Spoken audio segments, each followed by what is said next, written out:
የማርክ አዲሷ ፍቅረኛ ወይንስ ጓደኛ ከቤዚ ጋር ተገናኝተው እንግዲህ ትልቅ አምባጓሮ አስነስተው ነበረ። ሰላም ቤተሰብ እንዴት ናችሁ? ሰላማችሁ ይብዛልኝ። ለዚህ ቤት አዲስ የሆናችሁ ካላችሁ ላይክ፣ ሰብስክራይብ በማድረግ ቤተሰብ ሁኑ ውዶችዬ ማለት ነው። እንግዲህ ያው ማርኬና ቤዚ ተያይዘዋል። ማስቀናት እንበለው ወይስ እንዴት ነው ነገሩ? በነገራችን ላይ አንድ ነገር የታዘብኩት ነገር ማለት ነው ቤዛ ማርክ ከሴት ጋር ሲወጥ ቢራዋ ነው የሚዞረው። በቃ መቋቋም የማትችለው ነገር ቢኖር ማርክን ከሴት ጋር ማየት ነው። በጣም ነው የምትናደደው፣ በጣም ነው የሚከፋት። እና ውድ ቤተሰብ እንግዲህ ወደ አዲሷ ልጅ እስኪ ትንሽ ልበል ማለት ነው። አሁን አዲሷ ልጅ የማርክ ፍቅረኛ ሳትሆን ጓደኛ ሆነች በዚህ አጋጣሚ እና በጣም ግማሹ ሰው ማለት ይቻላል ግን በጣም ብዙ ሰው ደስ ብሎታል የምር ማርክን በዚህ ሁኔታ ማየታቸው። ነገር ግን የተወሰነ ሰው ምን ሲለው አየው መሰላችሁ? ማርክን አስመሳይ ነህ፣ እውነትም ፍቅር አልያዘህም ነበረ፣ እንዴት በዚህ ጊዜያት ውስጥ እንዴት ተቀይሮ ሌላ ሴት ይዘህ ትመጣለህ?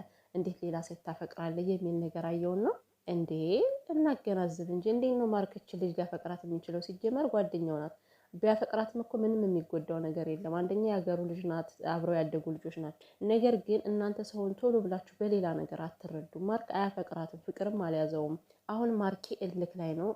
የሆነ ቤዚን ለማስቀናትም ይመስለኛል እልኩን እየተወጣ ነው። በጣም ውስጡ ላይ ተጎድቷል እንጂ አሁን እንደዚህ የሚሆነው ከልጅቷ ጋር የፍቅር ስሜት ኑሮበት አይደለም። በእኔ በኩል ልጅቷ መምጣቷ ደስ ብሎኛል። ለምን መሰላችሁ? ማርክ ከዛ ስሜት ውስጥ ከዛ ሙድ ውስጥ ታወጣዋለች። እች ልጅ ባትኖር አሁን ይቆዝማል፣ ይተክዛል ያን ነገር እያሰበ። ስለዚህ እች ልጅ ስላለች ደግሞ በቶሎ ከዛ ሙድ ሊወጣ ይችላል እና መምጣቷ ጥሩ አጋጣሚ ነው። እና አስመሳይ አትበሉት። የምር ቤዝን በጣም ነው ያፈቀራት፣ አፍቅሯታል። እያስመሰል አልነበረም። እግዚአብሔርን እናንተ ከልባችሁ የምታፈቅሩት ሰው ደግሞ ሲገፋችሁ በጣም እኮ ነው የሚያመው። ስለዚህ ማርኬ አሁን ላይ ህመም ላይ ነው፣ ግን በዚች ልጅ ምክንያት ትንሽ ፈገግ እያለ ነው እና አስመሳይ ልትሉት አይገባም። ቤዚ እና እሱ ደግሞ እኮ በቃ ከጨረሱ ቤዚ የማትመለስ ከሆነ ቢያፈቅራት ምን ያንሳታል? እች ቆንጅዬ የሆነች ልጅ የሴት ደርባባ የምትፈቀር የምትወደድ ልጅ ነች። እና ወደ ቤዚ ስንሄድ ደግሞ እንግዲህ ቤዚ እንኳን እውነት ስናገር ይሄ ልጅ ፍቅረኛዋ አይደለም። ማርክን ለማስቀናት ነው የምታደርገው እንጂ በፍጹም ፍቅረኛዋ አይደለም። ማርክን ያልተቀበለችበት ምክንያት በጣም ብዙ ነገሮችን ተናገረች። ልፈትነው ነው፣ ለእኔ ምን ያክል ይሄድልኛል ብዬ ነበረ አለች። ግን ይሄ ተቀባይነት የሌለው ምክንያት ነው። ይሄ ውሸት ነው። ቤዚ ሀቁን ተናገሪ። ምክንያት ካለሽ ምክንያቱ ፍርጥርጥ አድርገሽ ማርክ እንዲመለስልሽ አድርጊ እንጂ ይሄ ምክንያት ሊሆን አይችልም። እንኳን አይደለም ለማርክ ለእኔ ራሱ አያሳምነኝም ይሄ ምክንያት። እና እንዴ ቢያንስ ልፈትነው ካልሽ እኮ ማለት ነው ትንሽዬ ትንሽ ቅንጣት ታክል እኮ የሆነ ተስፋ ጭላንጭል ብትሰጪው ጥሩ ነበረ፣ ቢያንስ ፈተናውን እንዲያልፍልሽ። አንቺ እኮ በምዕራብም በምስራቅም ያለውን በር ጥርቅምቅም አድርገሽ እኔ ጋር እንደዚህ አይነት ሀሳብ የለም፣ እንደዚህ አታስብ፣ ጀስት በጓደኝነት ነው መቀጠል የምፈልገው አልሽ እና ተስፋው ሲጨልም ምን ያድርግ? ግዴታ መሬት ላይ መንከባለል አለበት እንዴ? ለአንቺ ምን አይነት ወንድ እንደሆነ ለማሳየት ደግሞ ልትፈትኝ እኮ አይገባም። ማለት ይሄን ያክል ጊዜ አብሮሽ ኑሯል፣ ጸባዩን አውቀሽዋል።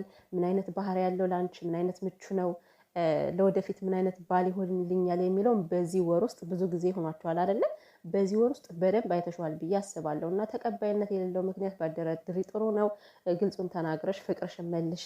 የምርም የምታፈቅሪ ከሆነ ማለት ነው መልሹ ማርኬ። የማታፈቅሪ ከሆነም ደግሞ እዚህ ጋር ማስቀናት ምንም ማለት እኮ አይጠበቅብሽም። በቃ ኦልሬዲ ትተሽ ሄደሽ የለ አለቀ።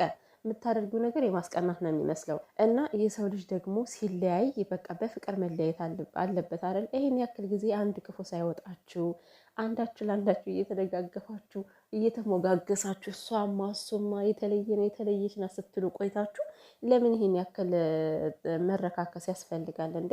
ቤዚ አሁን ስታረግ የነበረው ባለፈው በቃ የልቤን ንጉስ ከአይን የሚሞላ እንዲህ ስታዩት ከአይን ሙልት የሚል ያለች ያ ማለት በአሽሙር እኮ ማርኬን እየሰደብሽ ነው።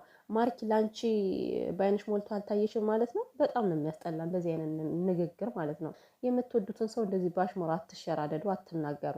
እና አሁን ማርኬ እች ልጅ አያፈቅራትም። ቶሎ ብለሽ ግን ልቡ ሳይቀየር አንቺን አውጥቶ ሳይጥልሽ በፊት የምርም ስሜት ካለሽ ለወደፊት የምትጠቅሚው አብረሹ የምትዘልቂ ከሆነ ባትመጭ ይሻላል። ልቡን እንዳሰብሪው ድጋሜ ግን የምርም አብረሽ የምትዘልቂ ከሆነ ፍቅረኛ ማድረግ የምትፈልጊ ከሆነ አሁኑኑ ይሄን እየጎተትሽ የምታመጪው ልጅ ተይና ከዛው ማለት ነው ከማርኬ ጋር ሰላምሽን መልሽ። ካልሆነ ግን በዛው ብትቀሪ ነው የሚሻለው። እና ማርኬ ወንድሜ ወደፊት እግዚአብሔር አምላክ ያሰብካትን ሴት ያምጣል። እችም ደግሞ ከሆነች አብራህ ያለችው ያንተ እጣ ፈንታ የተባለችው ከሆነችን በጣም ደስ ትላለች። እኔ ወድጃታለሁ። የምሬን ነው። ሳቂታ ደርበብ ያለች